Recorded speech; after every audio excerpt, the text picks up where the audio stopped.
Bagaimana strategi kita mendampingi dan menyiapkan Gen Z tadi menjadi tangguh. Yang pertama, saya ingin mengajak ibu-ibu untuk mendudukkan makna tangguh itu apa. Saya bukakan kamus besar bahasa Indonesia. Di situ kita akan mendapatkan artinya itu sukar dikalahkan, kuat, andal, tabah, tahan menderita, kuat sekali pendiriannya, kukuh. Jadi kalau kemudian kita bicara dia seseorang itu tangguh atau generasi yang mau kita ciptakan itu generasi tangguh, itu bukan generasi yang kalau dia menghadapi masalah kecil lalu dia sukses. Tapi kalau kemudian dia menghadapi masalah besar, dia kemudian kalah. Karena tadi kan kalau masalahnya kecil loh dia hadapi. Tapi ketika kemudian dia menghadapi masalah yang menurut dia besar, dia langsung menyerah. Nah, itu berarti nggak tangguh. Tangguh itu kalau kemudian setiap kali masalah yang dihadapi itu dibesarkan atau semakin besar, maka dia juga memiliki kapasitas dan kemampuan menghadapinya yang sama besar atau bahkan lebih besar. Jadi ini masalah apapun semakin besar, tetap saja dia akan tetap mampu menghadapinya.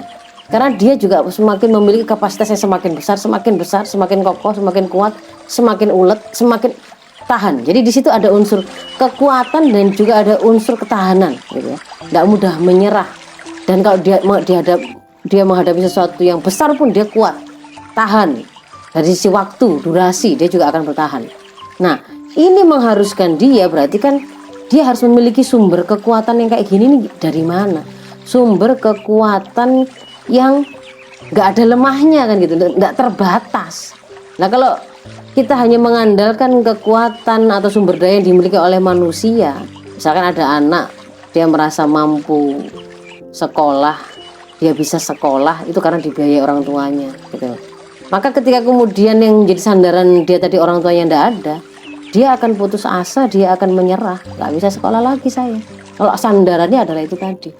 Kalau kemudian seorang itu sandarannya adalah pada misalkan dia bangga itu karena kecantikan yang dia punya, kemudaan yang dia punya, maka pada saat yang dia sandarkan tadi sebagai sumber kekuatan itu, saya kuat itu karena saya masih muda, otot saya masih kuat, seterusnya.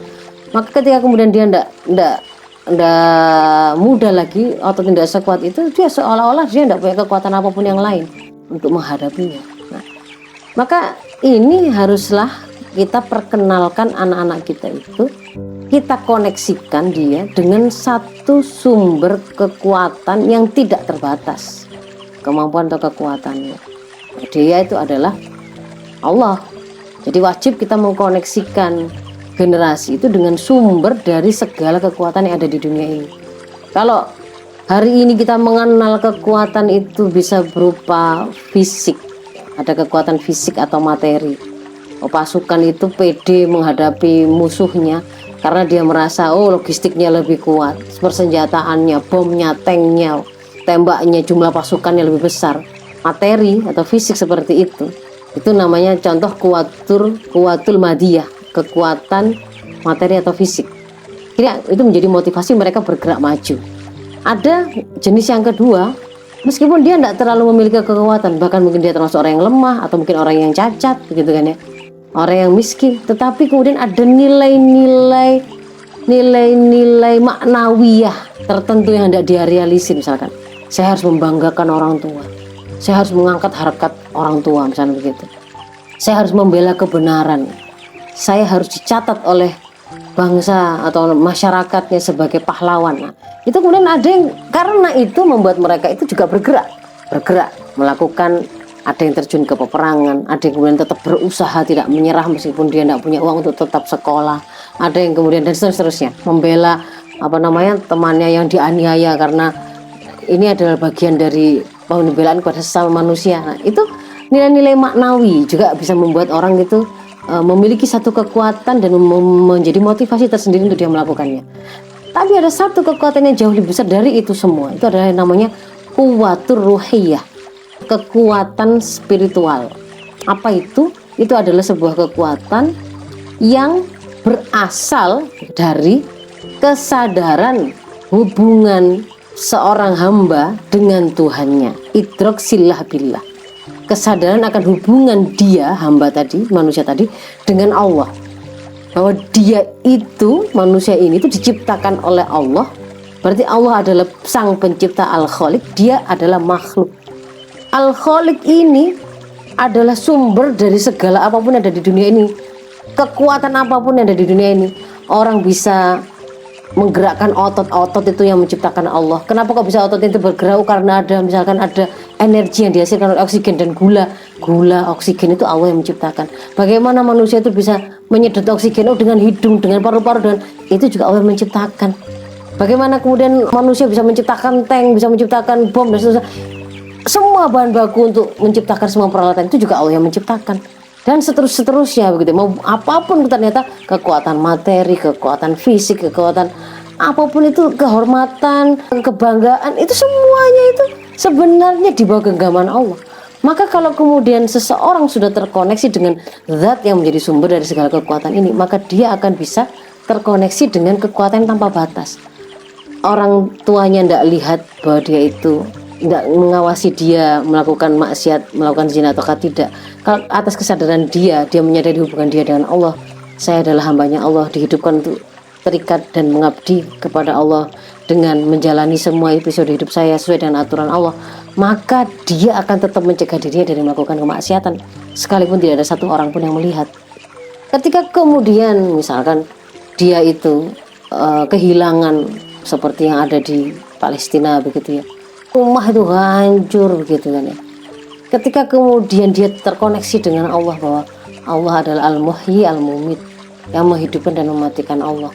Tidak masalah dia mati dimanapun dan kapanpun, asalkan ketika sedang dalam beribadah kepada Allah atau taat pada Allah, maka dia menjadi orang yang tidak tampilan takut mati. Dilaparkan pun dia seandainya mati karena dilaparkan oleh penjajah Zionis Yahudi, itu pun bukan menjadi sesuatu yang menakutkan, karena dia di situ juga ada terkoneksi dengan Allah, yang Allah itu memberikan sebuah janji bahwa ada keadilan Allah, ada hisab, yaumul hisab, ada surga neraka. Yang akhirnya membuat dia kan bisa memposisikan yang jelas, yang penting yang jadi ranah saya itu kan ikhtiarnya. Ikhtiarnya jangan sampai kemudian meninggalkan ketaatan, jangan sampai kemudian melakukan keharaman, jangan sampai menyerah dan seterusnya. Jadi itu akan membuat generasi muda Islam, kaum muslimin itu akhirnya memang memiliki profil kokoh atau kuat. Makanya kenapa perang Badar 300 kaum muslimin menghadapi 1000 pasukan kafir Quraisy, persenjataan, logistik lebih lengkap, tetap gak menyerah dan bahkan memenangkan pertempuran. Bagaimana Muhammad Al-Fatih, dia sudah berulang kali dan itu pendahulunya bahkan sudah menghabiskan 850 tahun untuk merealisir bisyarah Rasul bahwa akan dibebaskan Konstantinopel.